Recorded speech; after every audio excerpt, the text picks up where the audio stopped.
Hi guys, Merry Christmas, Happy New Year, all that jazz. It's good to have you back at the channel again. And yeah, I've taken a little break. I've been off for around 2 weeks. I have eaten a lot and I have drank a lot. And I've also grown a bit of a beard, as you can see. So, like many of you, I've got some New Year's resolutions to make. One is probably to shave at some point. Two is definitely to lose some weight. I'm going to be running a half marathon in May, so yeah, looking forward to that. Have any of you ran a half marathon before? If you have, let me know in the comments what I can expect and anything I can do to, yeah, complete the race. That would be great. That would be a great achievement. And of course, I want to grow the YouTube channel. I want to get my 1,000 subscribers. I'm 707 at the moment, so fingers crossed I can do that. If you're new to the channel and you haven't subscribed yet, then please help me make my most important New Year's resolution and hit that subscribe button and like the video as well. That would be great. Another New Year's resolution I have, and probably the most important, is to grow as a guitarist. It doesn't matter what level you are. You can always get better. And I've learned a lot about learning guitar over the years, and I know how overwhelming and frustrating it can be. I'm reading a book at the moment called Atomic Habits by James Clear. One of the most important tips is about making small changes every day and building small habits. And one of those small habits, of course, can be learning guitar and putting a practice routine in. And for me, the most important thing is learning something new every day. A lot of times we practice too hard. We set ourselves targets that are not realistic and we get disappointed and we give up. If you had to practice something new, something that you don't know how to do at the moment, something that you find difficult, for 15 minutes every single day for a year, you would undoubtedly get better. So what I'm going to do in this video is I'm going to give you 5 different things that you can work on, alright? So the 5 concepts and ideas I'm going to go over are things that I've touched on before, some of them. So what I'll do is I'll put the more in-depth videos in a link in the description. But here are 5 things that you can start working on right away to become better in 2022. So step number 1, something that you can work on right away, is chord embellishments. So if you're a beginner guitarist, and you should have been able to play some open chords by now, right? So let's just look at a G, a C, and a D. Alright, lovely chords, but we can make them sound even better right away by adding some embellishments. So with open chords, the good thing is we have some open strings to play with. So for example, in a G, I can hammer on my index finger on the A and the D string. Alright. And I can strum, because it doesn't matter what string my pick gets, it's always going to sound good if I'm in that chord. Alright, now if I get into a C, I can do the same thing with my middle finger. Alright. With the D and the G string. I can get my pinky on.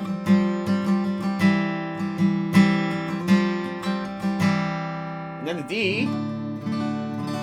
Alright, I might have done this in some songs already, where you put your pinky on, the high E string, off, you can take your middle finger off. You can hammer on and pull off as well. Alright, so let's just try and put all that together, right? We've got...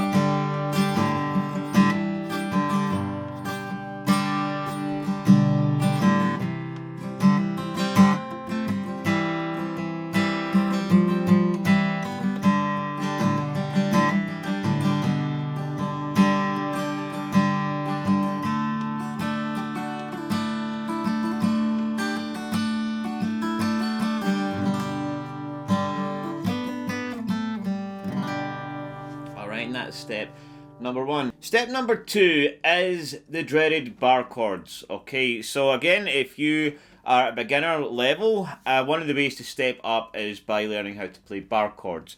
And what I'm going to show you today isn't really a quick fix, because there's no quick fixes for bar chords. You keep on practicing until your fingers get stronger, and you know you can play them easier. A good way is to start high up in the guitar, because the frets are a bit smaller and it's a bit easier. But what we can start to do right away is practice the shapes. Not right there, that doesn't sound so good, alright? But when we play in the key of E, alright, we can actually, instead of playing the full bar chord, just play part of the bar chord and continue to use the open strings. Because we're playing in the key of E, these other strings are going to sound nice, alright, when we play them with the triad versions. Okay, so I'm going to show you all the chords in the key of E, the triad chords that are a stepping stone to playing bar chords. Okay, so we're going to have shape 1, which is just your E chord. Now we're going to start with our middle finger on the G string, okay? Like that. And then we're going to move up. We're going to take these two fingers, move them up to the 4th fret, put our first finger on the G in the 2nd fret. This is going to be shape 2, alright? Alright, then we're going to move that up another 2 frets to the 4th and 6th fret, shape 2. Alright, so E, shape 2, shape 2, back to our E shape, shape 1, on the 6th and 7th fret. Then we're going to keep that shape and move it up to the 8th and 9th fret. Okay, so far, 1, 2, 2, 1, 1, and then we're going to move that up again to shape 2 on the 9th and 11th fret. Then we're going to keep shape 2, move it up to 11 and 13, and then we're going to go back to our E shape on 13 and 14, and this is actually the E chord 1 octave up. So far we've got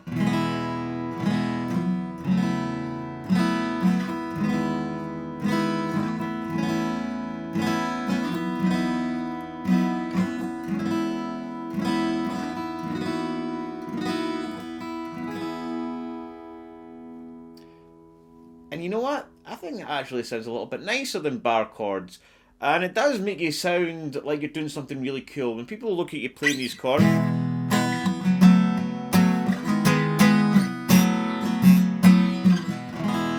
they'll be thinking you are a maestro, right? You know what you're doing. Now obviously that's a stepping stone. All we need to do then to turn them into bar chords is take our first finger and make them a bar, right?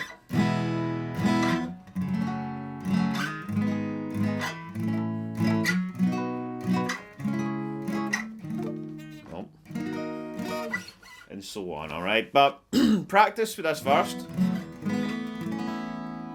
and you'll find that your muscle memory will be working in here, and then all you've got to do is work on this finger here for the bar chord.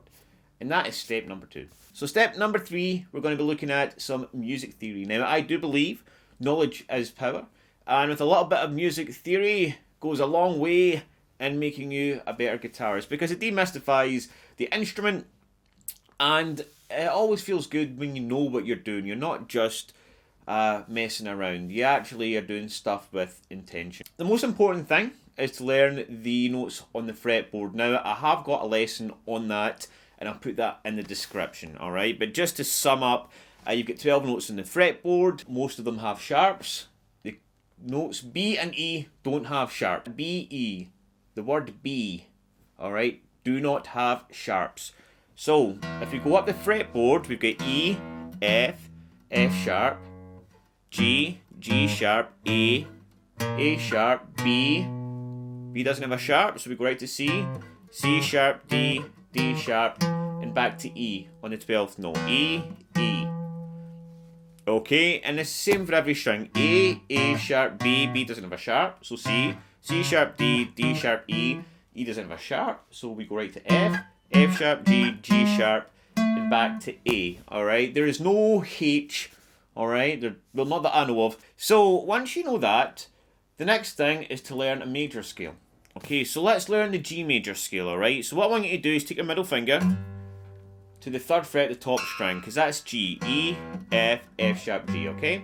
And we're going to learn this shape. We've got to go 3, 5, with these fingers, middle, pinky, and then on the A string, we've got to go 2, 3, 5, okay? 3, 5, 2, 3, 5, with index, middle, pinky, right? And then on the D string, we're going to go 2, 4, 5, again, index, 3rd finger, pinky, right?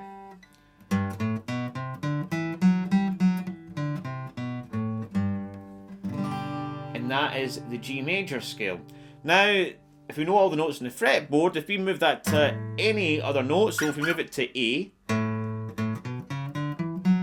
that's just get the A major scale. If we move it to C, we get the C major scale. If we move it to E, and so on, alright? So why learn the major scale? Well, one thing you can do is you can learn the chords that are relative to a particular key. So, if we are playing in the key of G, and we want to know what other chords that we can play in the key of G, if we want to make up a song, for example, we add this formula to the major scale. We go major, minor, minor, major, major, minor, diminished, major. Alright, so what that would mean, that'd be G major, A minor, B minor, C major, D major, E minor, and F sharp diminished. We're not playing jazz, so we can actually replace that with a minor, and it works in most cases. So F sharp minor. Alright. So step number 4, we're going to learn how to play some blues. Alright, now this is the first stepping stone to a much bigger world of guitar, like improvisation, lead guitar, and so much more. You know, most of music, you know, country music, rock music, all came from blues.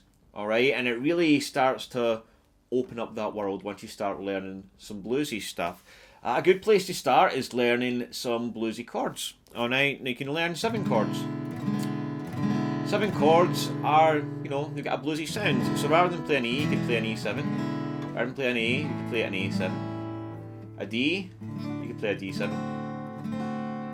Alright, now we can learn a blues progression. A popular one would be a 1-4-5. You might have heard that. Now all that means is we can use our major scale. So let's figure out, if we use the key of E, alright, it's a very popular blues key. We've got the E note up here.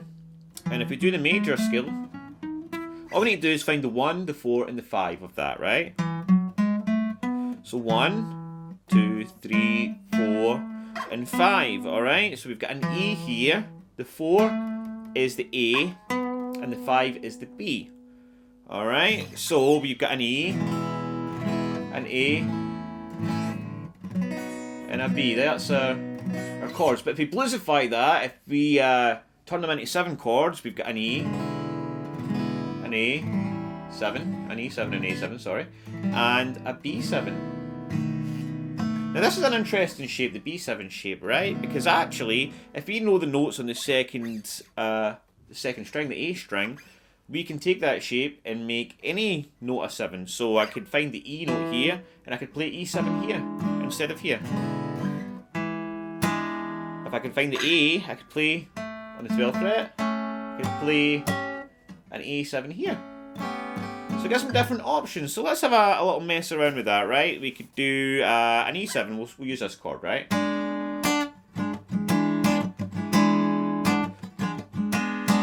A7. Back to E7. A7. Back to E7. E7. E7. If you want to learn more about that, I've got a blues course. I'll leave that in the description below. It's on YouTube, so it's free. And I go into everything a lot more in depth. And that is step number 4. So step number 5, we're going to be looking at lead guitar, alright? So you might have learned something already. You might have learned the blues scale.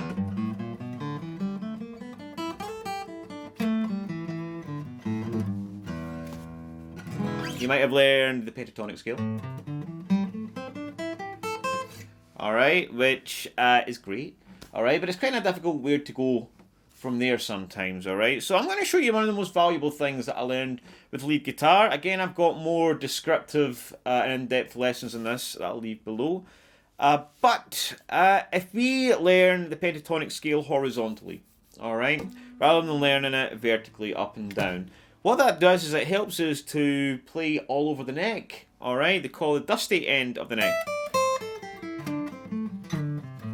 Alright, if you play the pentatonic scale like that, and it's much more playable when you're going up and down, I think, like that. So, what we're going to do is, if we're going to use the A minor pentatonic scale, we find the A note, and then we go 2 steps back, right? Or 2 frets back, should I say. So we've got to go 3, 5, 3, 5, 7, right? Okay? Remember, pentatonic scale's 5 notes. 1, 2, 3, 4, 5. And then we've got to do that same shape on the middle strings. 1, 2, 3, 4, 5. And then on the B and E string, we've got to go 8, 10. 8, 10, 8, 10, 12. Alright? Yeah. 3, 5, 3, 5, 7, 5, 7, 5, 7, 9, 8, 10, 8, 10, 12. You can see why I'm not a singer. So anyways, we want to get comfortable with that.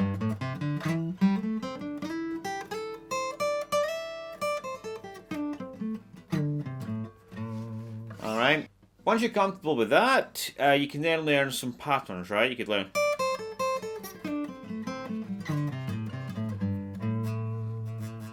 And getting this muscle memory under your fingers is what really kind of brings you up a level. What that does is it helps build muscle memory so that you're playing scales in a more interesting way. So rather than just up and down.